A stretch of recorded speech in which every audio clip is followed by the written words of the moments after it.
All right, welcome back to the Central Valley Buzz, everybody. I'm your host, Chuck Leonard. Billy, let's bring in Michael Bogart. Hello, sir. Hey, How's Chuck. it going? What's happening? Well, I wanted to talk a little bit about some good news. Oh, good. Yeah. I'd love to hear some. Yeah, right. I've mentioned before, I usually follow Mike Reynolds, and Mike Reynolds, his job is to keep us up on what's going on, and sometimes that's not very good news. Right. But I get to come along and talk about good news. And I wanted to kind of talk about how some people today feel like, you talk about the Bible or Christianity, and they kind of get the feeling that that's bad news. And I'm sorry, I wanted to apologize to anybody who thinks that, because actually it started off as very good news. I don't know what happened over the years. Sometimes Christians don't represent the news good enough, or they don't accurately represent the Bible, but really it's intended to be great news.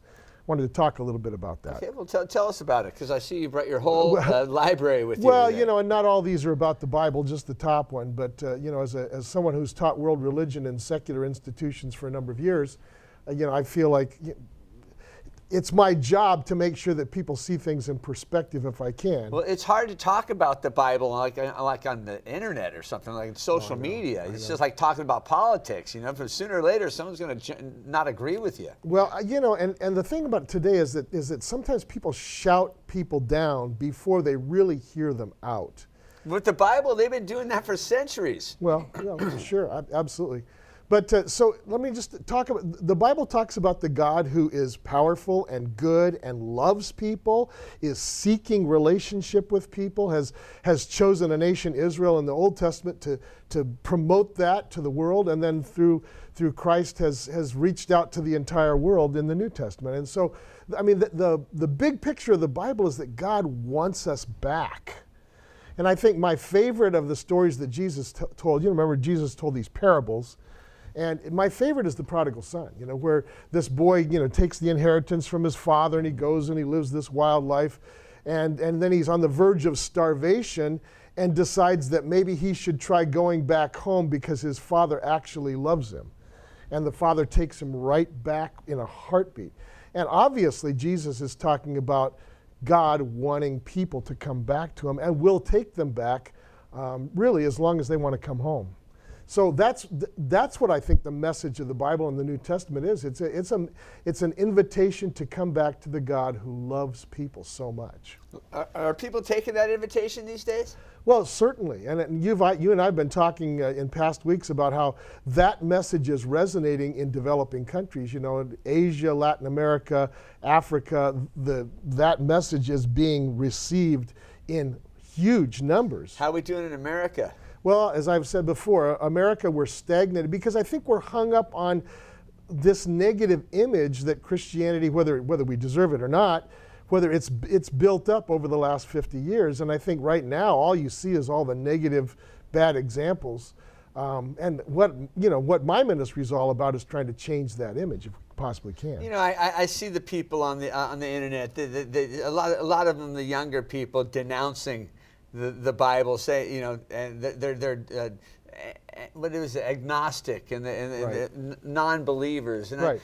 When do you think people come back? Just when they need it?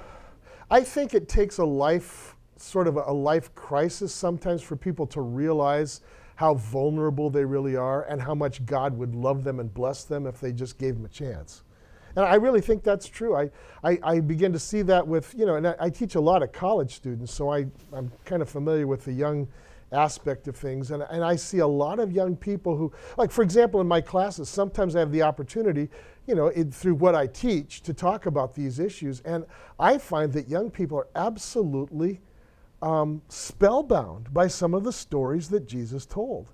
They don't even know that's in the Bible, and they find it very intriguing.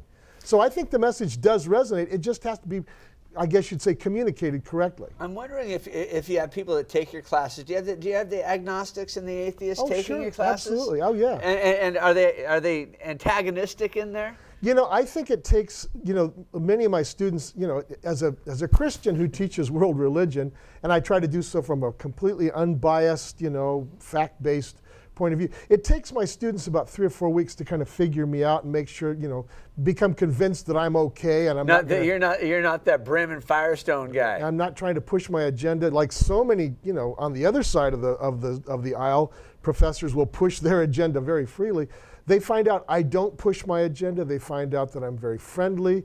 I mean, I've had a lot of Wiccans and all sorts of people really? think that I'm a pretty good guy, I guess. I mean, we've ended up becoming friends.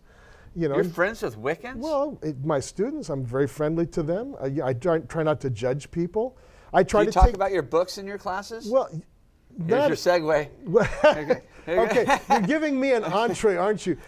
I do mention my stuff, but I don't use it in my classes. But yes, this book I think can be very, very, I guess you'd say it's the gateway to really understanding the Bible for some people. I mean, it's no substitute for the real deal, but it's a good way to get into the Bible, to see what's really in there, and then decide if you want to pursue it yourself. We've been keying a lot on this one lately, the 45-minute Bible. You've been selling a lot of them? Yes, indeed. Nice. I like to push that one because I think it's the most positive book that I have.